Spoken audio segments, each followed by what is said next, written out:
الحمد لله رب العالمين الرحمن الرحيم مالك يوم الدين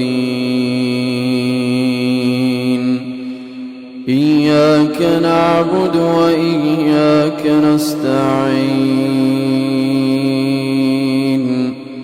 اهدنا الصراط المستقيم صراط الذين أنعمت عليهم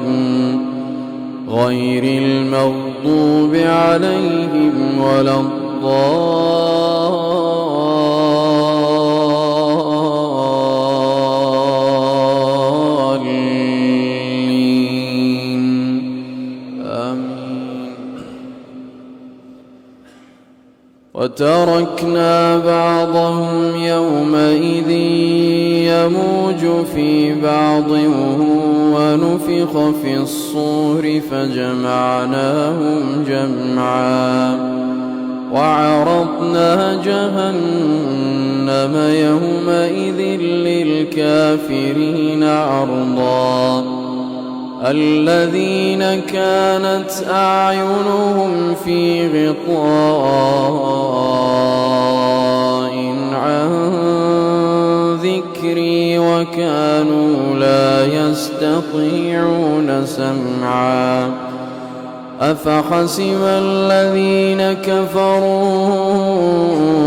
أن يتخذوا عبادي من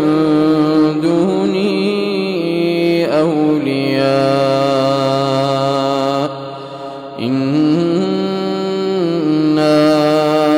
أعتدنا جهنم للكافرين نزلا قل هل ننبئكم بالأخسرين أعمالا الذين ضل سعيهم في الحياة الدنيا وهم يحسبون أنهم يحسنون صنعا أولئك الذين كفروا بآيات ربهم ولقائه فحبطت أعمالهم فلا نقيم لهم يوم القيامة وزنا ذلك جزاؤهم جهنم بما كفروا واتخذوا آياتي ورسلي هزوا إن الذين آمنوا وعملوا الصالحات كانت لهم جنات الفردوس نزلا خالدين فيها لا يبغون عنها حولا قل لو كان البحر مدادا لكلمات ربي لنفد البحر قبل أن تنفذ كلمات ربي ولو جئنا بمثله مددا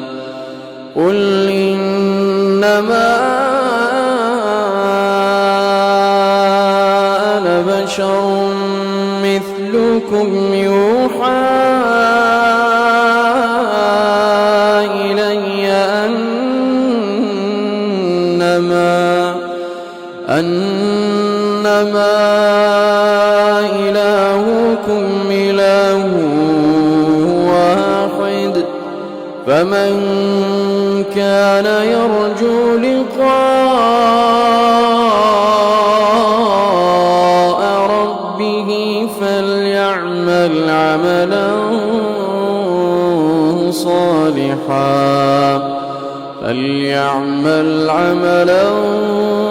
صالحا